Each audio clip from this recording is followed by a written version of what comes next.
candidates for sheriff. The Sheriff's Office provides three main areas of service to our community: managing the Adult Detention Center, security in the courthouses, and serving the civil law process. Sheriff's deputies help the county police, the U.S. Marshals Service, and the Federal Bureau of Investigation in a joint fugitive task force that apprehends and arrests felons who face current warrants. I am Helen Kelly with the League of Women Voters of the Fairfax area, and I will be your moderator this evening. We are proud to have these co-sponsors for this event: the American Association of University Women of Virginia, the Zeta Phi Beta Sorority Incorporated, the Fairfax County Council of PTAs, and the Voice of Vietnamese Americans.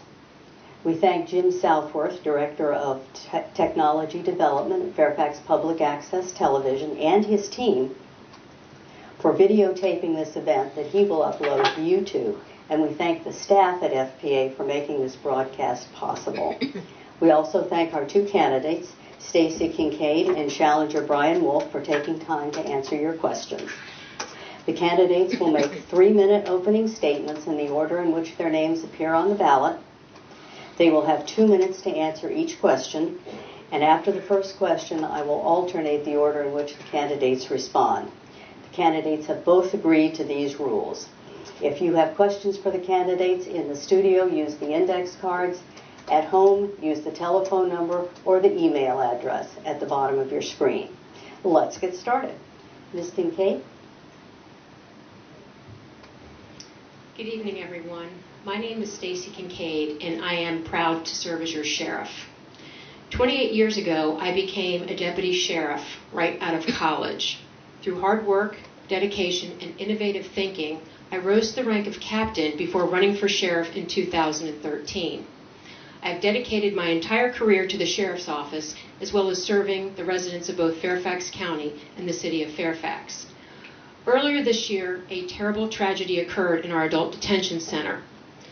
Natasha McKenna, an inmate who was suffering from mental illness, died while in our custody. This is something that continues to weigh very heavily on me, and we are putting in place procedures and policies to ensure that this never happens again. We have made many accomplishments in a very short period of time, and I am running for re-election because there is still more work that needs to be done. Approximately half of our inmate population suffers from some type of mental illness and/or co-occurring substance use disorder. In my first couple weeks as sheriff, I changed the release time for inmates from midnight till 8 o'clock in the morning, so transportation, housing, and mental health services were more readily available. I also relocated the women inmates that suffer from mental illness to a housing location that was more therapeutic for treatment and closer to our mental health staff. I've suspended the use of tasers in the jail. We are currently reviewing the medical and mental health practices that are administered and delivered to our inmate population. I've also implemented telepsychiatry, so inmates experiencing mental health crisis have access to a psychiatrist 24 hours a day, 7 days a week. Outside of what I've done in the jail, I've spearheaded Diversion First, which is a county collaborative initiative that focuses on diverting nonviolent offenders who are suffering from mental illness into treatment as opposed to bringing them into jail. In addition, I've implemented enhanced crisis intervention team training that is tailored and focused to a correctional environment. And finally, I've implemented mandatory mental health first aid training to all of my staff. I meet regularly with mental health advocates, consumers, and their family to learn of their experiences and to ensure that we're able to provide better services within our community. And moving forward, my initiatives are threefold. I will continue focusing on mental health reform, also re-entry for inmates to ensure that they are successful upon release, and then staff training to ensure that our staff receive the best practices. And I ask for your vote on November 3rd, and thank you so much. Thank you. Mr. Wolfe. Hello, and greetings, and thank you to the League of Women Voters for having me and all the sponsors.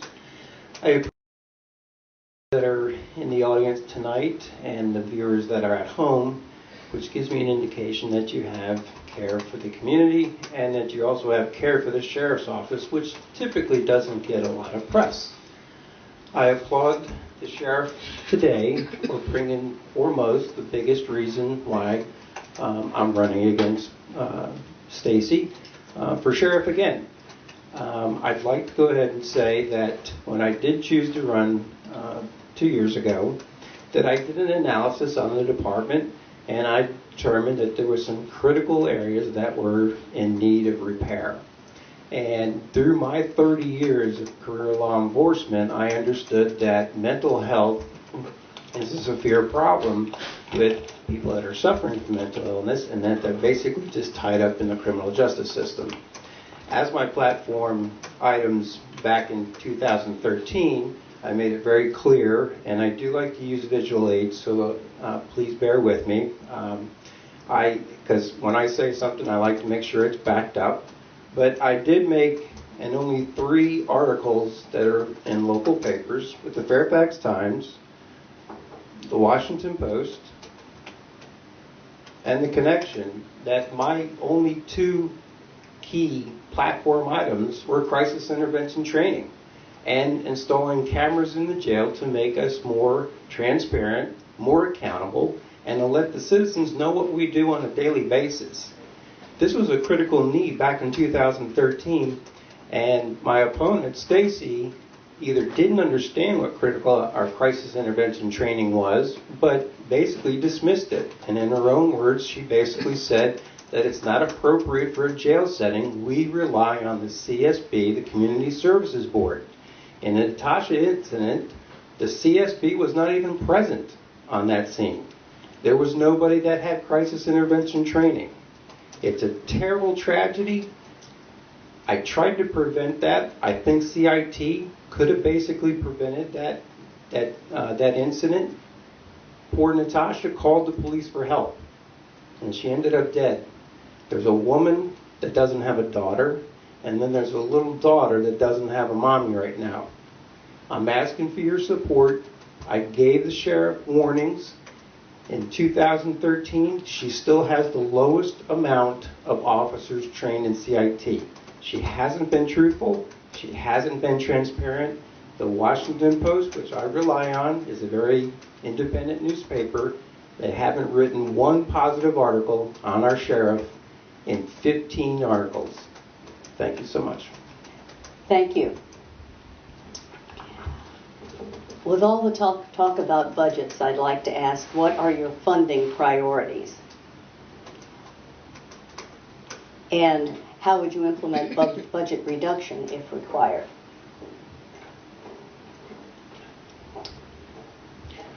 The Sheriff's Office, we have a $63 million budget, and our priorities right now are focused on mental health and jail diversion. 75% of our budget comes from the county resources, where 25% comes from the state. Our budget is one of the most leanest budgets out of all of public safety. Each year, we actually receive money back. We return money back to the county as opposed to spending it.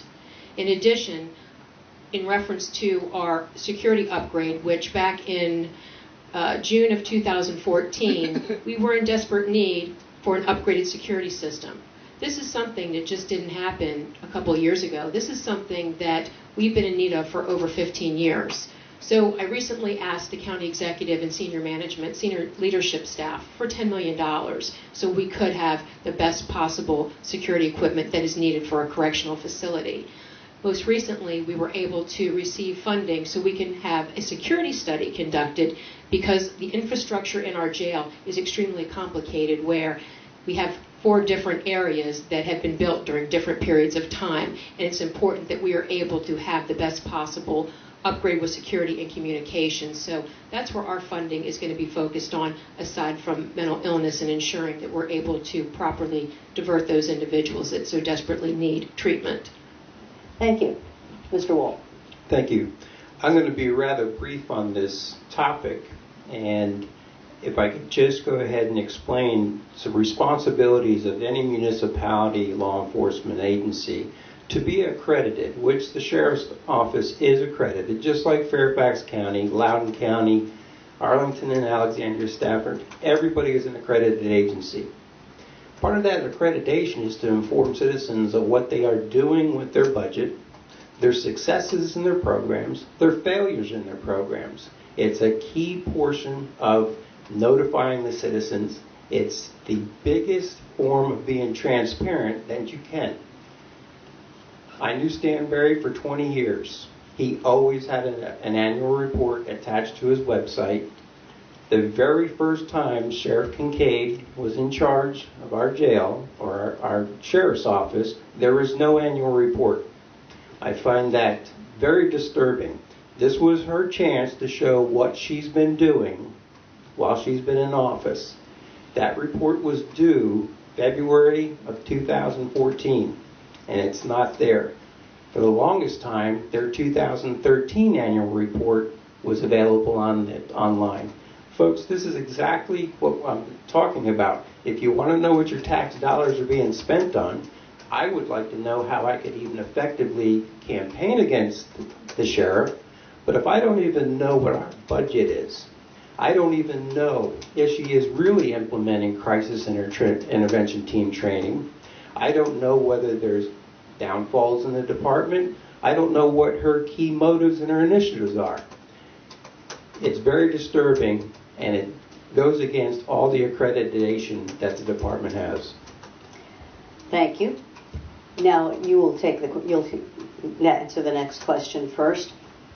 What are your views on domestic violence, and have you ever been involved in a domestic violence situation or an incident where the police had to interfere?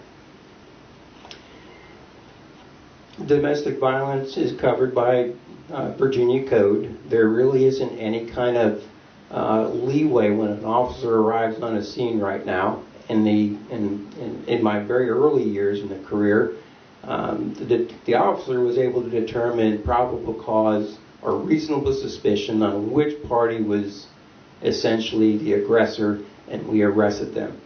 And I've got to tell you, back in my early days, there was a lot of days we would just suggest to folks to split that night, and hopefully that they would split and the other party wouldn't return and there wouldn't be any disturbances. Now the Virginia Code requires that it's pro-arrest. There has to be an arrest if there's reasonable suspicion or probable cause that there was an aggressor.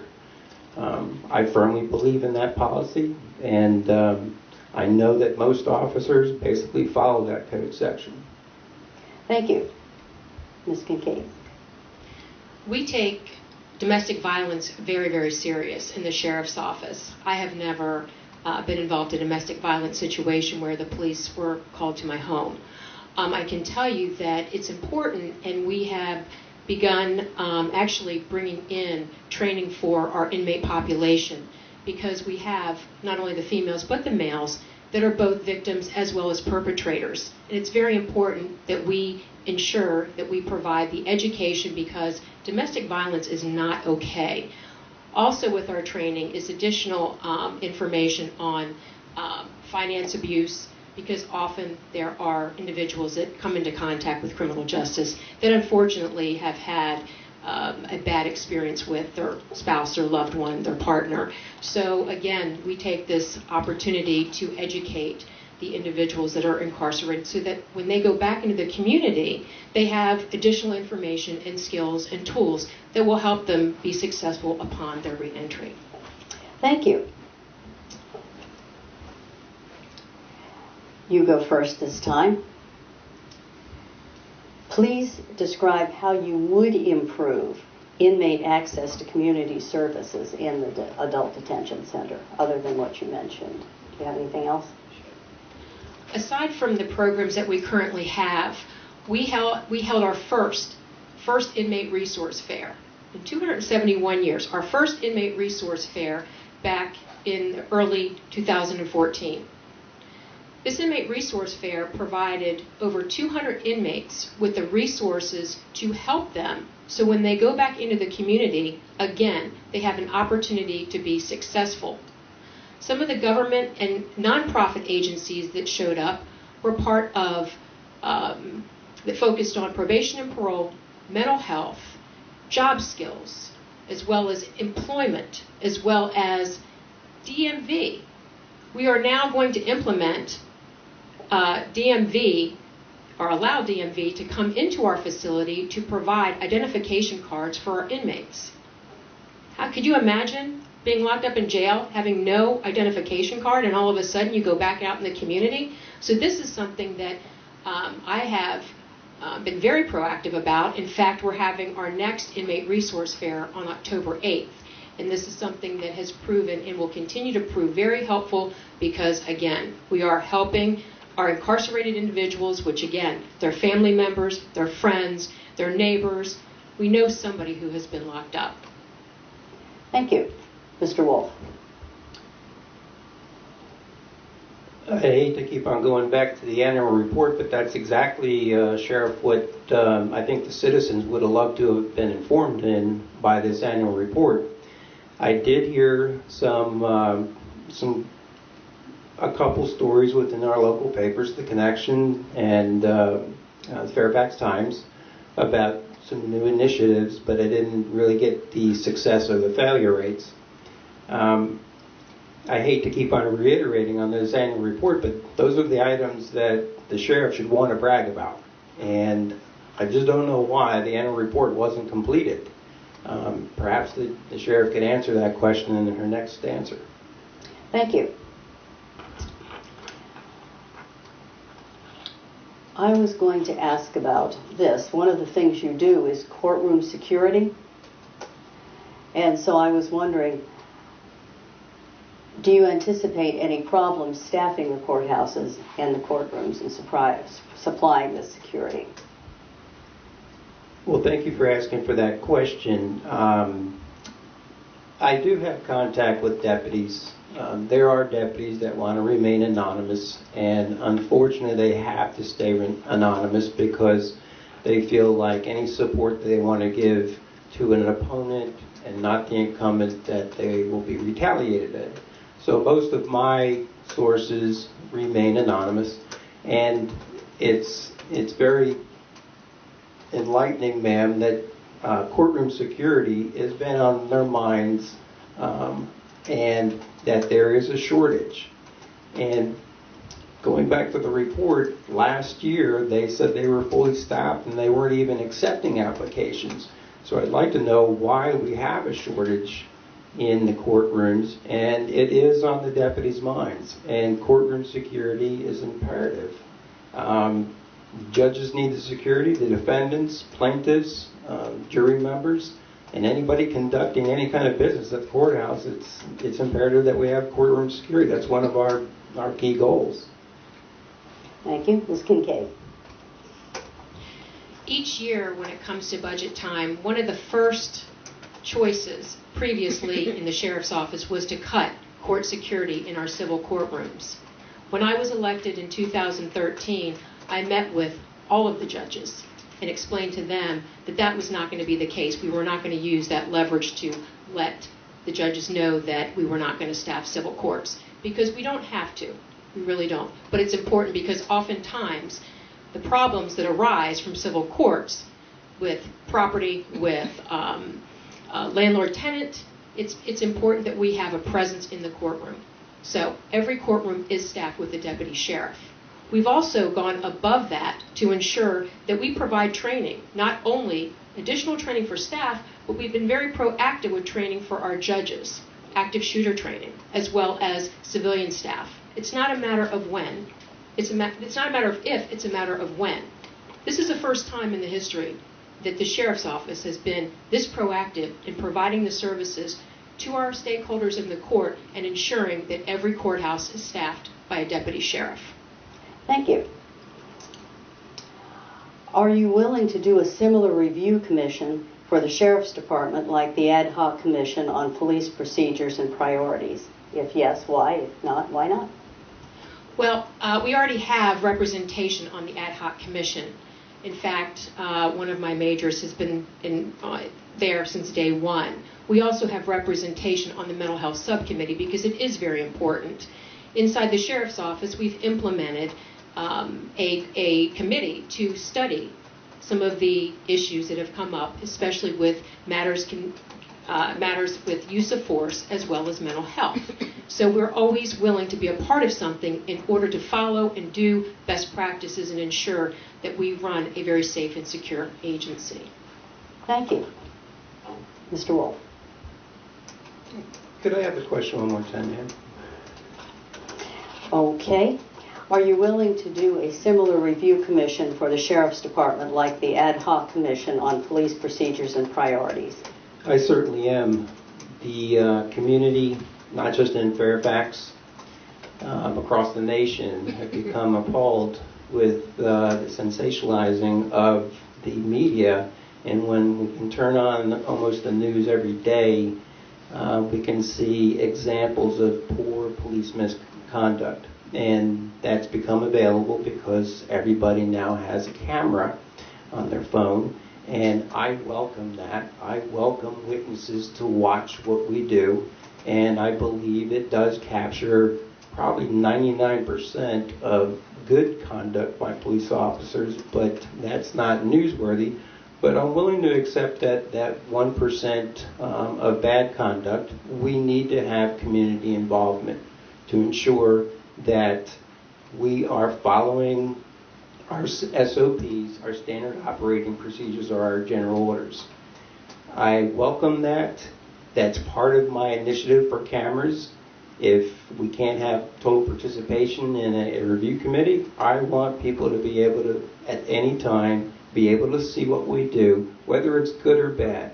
The cameras also cover not only the safety of the deputies, but the safety of the inmates. So I'm trying to be as transparent as I can. There's nothing in the sheriff's office that you'll have to FOIA from me. You're entitled to that information, and you'll get it. Thank you.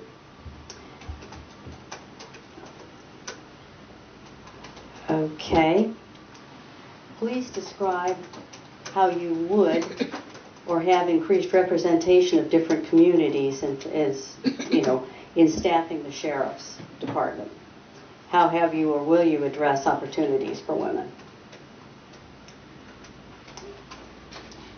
When I was in Fairfax City Police, I was in charge of our applicant section for 4 years, and we always found it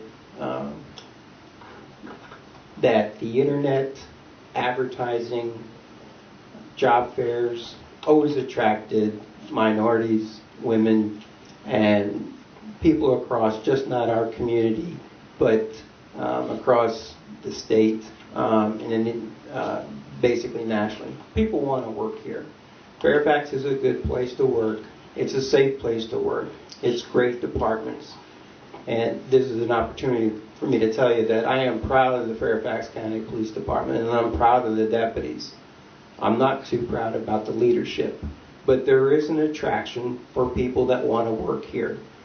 When I ran in 2013, I believe their Lieutenant Colonel, I can't remember his name, but he provided some data that showed that across the sheriff's office, they were represented very well with minorities and females. Ms. Kincaid. Please describe how you have or would increase representation of different communities in staffing the sheriff's office. Well, in my short period serving as your sheriff, I've increased community outreach over 100%. I go out into the community. I meet with community leaders. Each time I go and speak in front of groups, in front of children, in front of festivals, at rotaries, at mosques, at churches, at synagogues, I always ask and let people know about what we do and offer people the opportunity to come be a part of our agency, whether it is with our Reserve Deputy Sheriff program, whether it's with volunteering. I am proud that we have over 300 volunteers in our agency. We are very diverse. We are one of the most diverse public safety agencies out of Northern Virginia. I was very proud to promote only the second African-American woman to the rank of captain, again, in 271 years. I've changed the promotion process to ensure that everyone has an opportunity. Everyone knows what's expected of them. There's no more subjective where we vote by committee. Everyone knows what's expected. Everyone has the opportunity to move up in the rank structure. As far as job fairs are concerned, again, we go out into the community. People request us. We go out. We meet with them.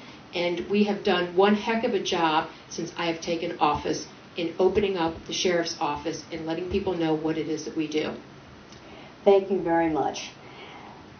I want to thank both of the candidates for taking their time to answer our questions. And I want to thank our co-sponsors and all the staff at Fairfax Public Access Television. And we thank all of you for watching and for sending in questions. Remember that your vote is your voice in the community. Please let your elected officials know how you feel about the issues. And please vote on November 3rd. Thank you very much.